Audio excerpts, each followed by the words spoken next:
Usually the people who monitor tend to be people who may have a particular interest in that area.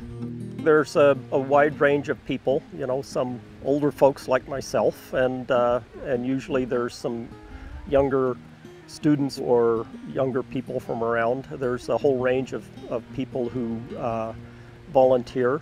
Everyone feels some ownership, I think, for the stream that they're working on.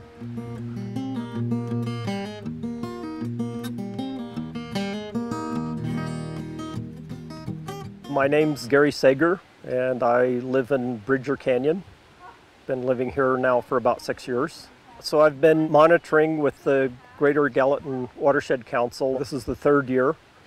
I got involved because we own property here. We live in the canyon. We're interested in making sure that it's a nice place to live. The Greater Gallatin Watershed Council is interested in the entire Gallatin watershed, which includes a lot more. The Bridger drainage is just one of many that forms the Greater Gallatin watershed.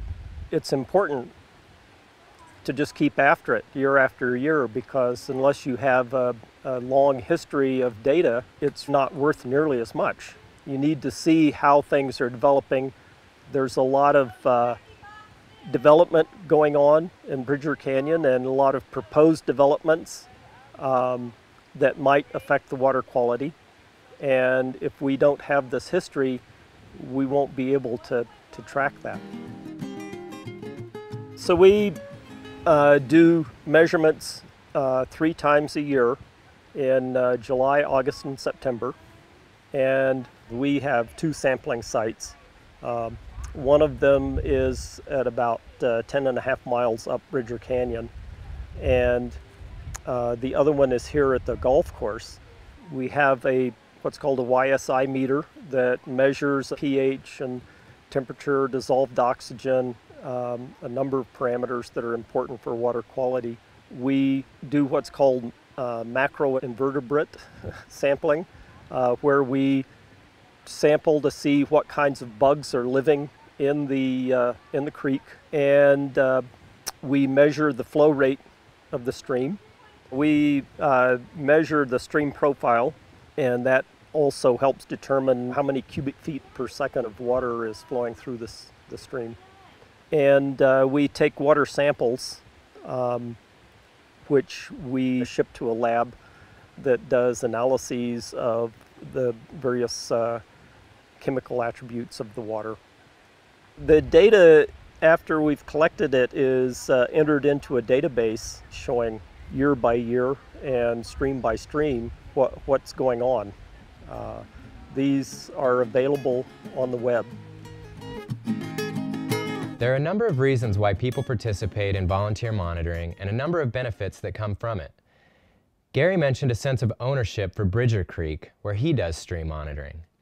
As this type of connection is established between people and stream, and people begin to understand how their actions can affect water quality, they will change their behavior and influence others to protect water resources.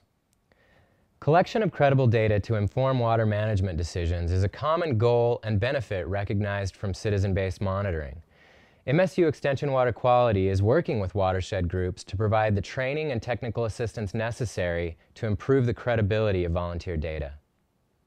Volunteers that live near streams and donate time for sampling can reduce the high personnel and travel costs often associated with water quality data collection.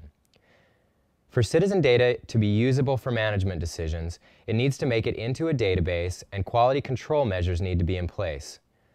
Quality control may include field audits to make sure protocols are being followed, evaluation of blank and duplicate samples to make sure the numbers are accurate, examination of logbooks from instrument calibration, and after the numbers are in the database, it is important for someone with a water quality background and attention to detail to do a final check to make sure the numbers make sense.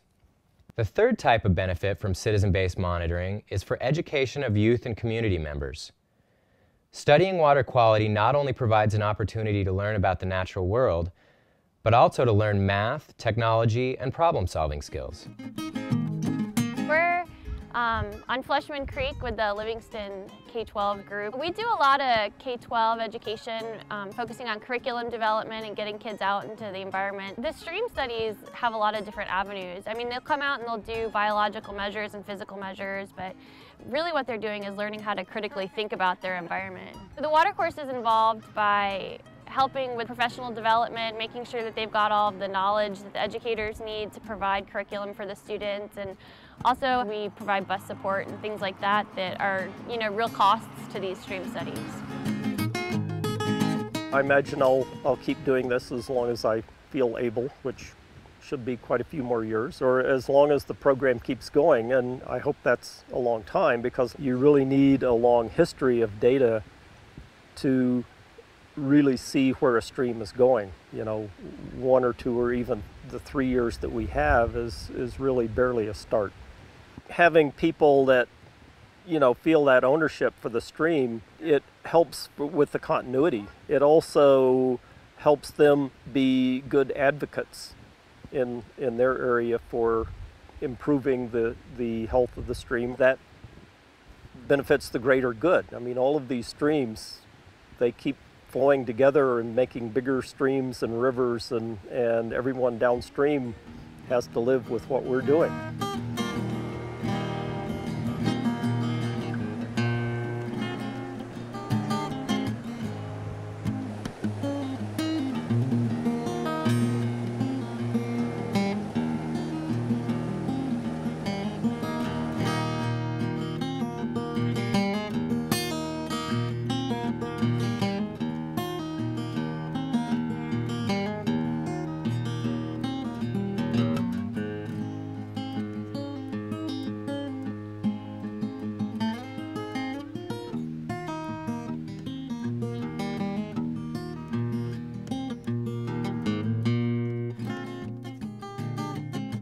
Well, the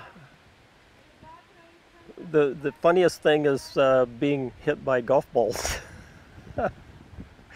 So that's why I'm wearing my hat, just in case the golf ball comes flying by.